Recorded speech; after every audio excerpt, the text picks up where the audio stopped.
আন্তর্জাতিক অপরাধ ট্রাইব্যুনাল থেকে এই মুহূর্তে আমাদের সাথে যুক্ত হচ্ছেন সহকর্মী মাসুদুর রহমান। আমরা যাচ্ছি তার কাছে। মাসুদ,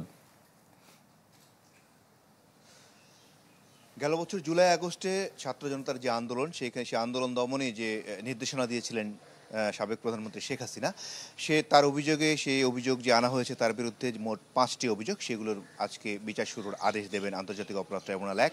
আমরা যতটুকু জেনেছি সকাল 11টার পর আন্তর্জাতিক অপরাধ ট্রাইব্যুনাল 1 বসবেন এবং আজকে যদি আনুষ্ঠানিকভাবে অভিযোগ গঠন হয় তাহলে এই প্রথম কোনো জুলাই আগস্টের মামলায় বিচার শুরু হবে এবং প্রথম আসামি হবেন শেখ হাসিনা।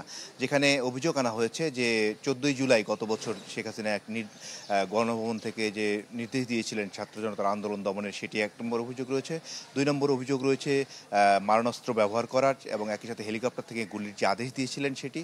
এবং 3 নম্বর অভিযোগ যেটি রয়েছে সেটি হলো রংপুরের এই জুলাই আন্দোলনের প্রতীক আবু সাইদের কে হত্যার বিষয়ে তিনি নির্দেশ দিয়েছিলেন।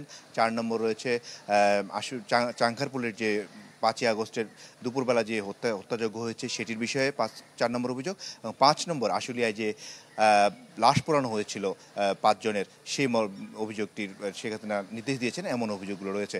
তো সকাল 11টার পর যখন বিচার শুরু হবে বাংলাদেশ টেলিভিশনের মাধ্যমে এই বিচারটি সরাসরি সম্প্রচারের কথা রয়েছে। আর যদি এরই মধ্যে এই মামলার তো 2 জন আসামি পলাতক, 1 জন আসামি রয়েছেন সাবেক আইজিপি চৌধুরী আব্দুল্লাহ আল মামুন, তাকে এরই মধ্যে কেরানীগঞ্জ কারাগার থেকে রওনা হয়েছে। তিনি কিছুক্ষণের মধ্যে তিনি ট্রাইব্যুনালে এসে পৌঁছাবেন এবং ওনার উপস্থিতিতেই এই 3 জন আসামির মধ্যে 1 জন যেহেতু রয়েছে ওনাকে আজকে আনুষ্ঠানিকভাবে ট্রাইব্যুনাল জিজ্ঞেস করবেন উনি দোষী কি নির্দোষ। এটি জিজ্ঞেস করার পর উনি কি উত্তর দেয় তারপরে আনুষ্ঠানিকভাবে অভিযোগ শুরু হবে। অভিযোগ গঠন হলে বিচার শুরু হবে এবং এটি সাক্ষ্য গ্রহণের ডেট পাবে। এবং আইনে আছে যে সাক্ষ্য গ্রহণের ডেট, যেহেতু এখানে শেখ হাসিনার পক্ষ থেকে স্টেট ডিফেন্স নিয়োগ করা হয়েছে, তো তিনি 21 দিনের একটি সময় পাবেন, আইনেই বেঁধে দেওয়া হয়েছে শুধু পড়াশোনা করার জন্য এই মামলাটি।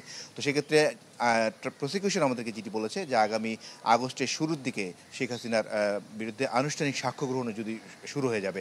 তো সব মিলিয়ে আজকে বিচার শুরু হওয়ার পর গত দিন যেটি প্রসিকিউশন বলছিলেন যে তারা এই মামলায় শেখ হাসিনার বিরুদ্ধে যে সমস্ত অভিযোগ এনেছেন তাতে বিচার শুরুটাই হবে ন্যায় বিচার। কারণ হলো যে তারা যে সমস্ত অভিযোগ করেছেন সেগুলো যে স্টেট ডিফেন্স ছিল তিনি খণ্ডাতে পারেন নাই। তো প্রসিকিউশন এই আবেদনের প্রেক্ষিতে মূলত আজকে এই ডেটটি ঠিক করা হয়েছে এবং এখন ট্রাইব্যুনাল কি আদেশ দেন সেটি আমাদেরকে অপেক্ষা করতে হবে সকাল 11টা পর্যন্ত। মাসুদ, আপনাকে অসংখ্য ধন্যবাদ। দর্শক, আন্তর্জাতিক অপরাধ ট্রাইব্যুনাল থেকে জানাচ্ছিলেন সহকর্মী মাসুদুর রহমান।